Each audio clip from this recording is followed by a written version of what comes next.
If you can't be the best at something, is it even worth doing? It turns out, being the best is something we have 100% control over. If you can't be the best at one thing, then change your category. Do it your way and become the best at that. Here's how it works. You are either the best or you're irrelevant. I love coffee. But the best coffee place in town is not the place I visit every day. The best place is small and crowded and lacking good internet. The owners want you to come in, enjoy a $6 latte, and leave. There are no artificial sweeteners or flavors you can add. You can get your coffee with milk or without. That's it. The point is the coffee. And I respect that. The place I visit every day, however, is a place where they know my name. They have solid internet, and the place is almost always filled with hundreds of patrons, mostly young, working creatives who came to Nashville with a dream. Upstairs, there is a wall of outlets where people are encouraged to spend their day treating the coffee shop as their virtual office. The food is good, the staff is friendly, and they'll add whatever flavor to your coffee you'd like. The point is the experience. Oh, and the coffee is pretty good, too. The other day, I visited this place for an afternoon caffeination session. When I ordered a small drip coffee, the server told me, "I got you," meaning I didn't have to pay. Why did he do that? I don't know. Maybe because I'm there every day. It impressed me. Don't get me wrong. I love great coffee. I'm kind of a snob about it, just ask my friends. But I go to one coffee shop for the coffee and the other for the experience. As a matter of fact, the latter is doing something the former would never do in giving me a free cup of coffee. For them, it's not about the coffee. So it occurred to me, if you can't be best at one thing, change the category and be the best at that. You are either the best or you're irrelevant. So why not be the best? How history's heroes changed their category. Do you know who was the first person to fly non-stop across the Atlantic?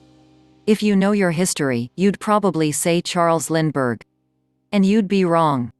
In fact, it was two people. In June of 1919, John Alcock and Arthur Brown landed in Clifton, Ireland in the first non-stop transatlantic flight. Between then and Charles Lindbergh's famous 1927 flight, many more would do what they did. Lindbergh was, in fact, the 19th person to cross the Atlantic in an airplane. But he was the first person to do it solo. Do you know who was the second person to complete a non-stop, solo flight across the Atlantic? Think hard. Keep thinking. Still drawing a blank? It was Amelia Earhart. Why was that so hard? We don't think of her as the second Charles Lindbergh, do we? What is she known for? Being the first woman to fly solo without stopping across the Atlantic. She changed her category, and that changed everything. You can do the same. Second place doesn't matter in the 22 Immutable Laws of Leadership. Summary here, Jack Trout and Al Ries call this phenomenon the law of leadership, which states that it is better to be first than it is to be better. If you can't be first in a product category, like Heineken was the first imported beer in America, their advice is to change the category. This was precisely what Amelia Earhart did when she became not the second person to fly solo across the Atlantic but the first woman. The second best coffee shop in town is really the best at experience. But the experience at the place with the best coffee is less than optimal. You can't get flavors for your espresso drinks. You aren't encouraged to linger. And they only have a handful of drinks. One is not better than the other. It just depends on what you're measuring. But just remember, greatness is not about second place. Being the best means you have to be first at something. Even if it's some new thing you create. Pick what you want to be the best at. Here is my point, we can all do this. We get to choose what to be best at. But we have to be careful, because optimizing for one thing almost automatically means you can't be good at other things. Oftentimes, I look around at my friends and feel jealous of their abilities. I'm not as good of a leader as Michael Hyatt, or as talented of a writer as Ali Fallon, or as disciplined of a researcher as Ryan Holiday. But I try not to dwell on that.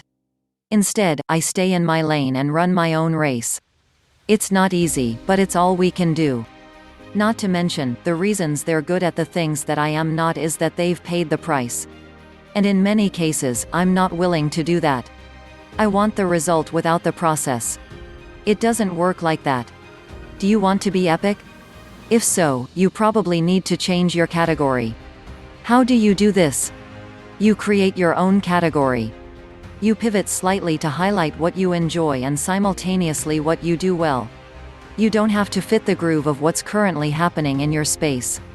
If you can't be the best, stop playing that game. Change your category and do it your way. Be the first and best in your category. People will recognize you for that and appreciate you for it.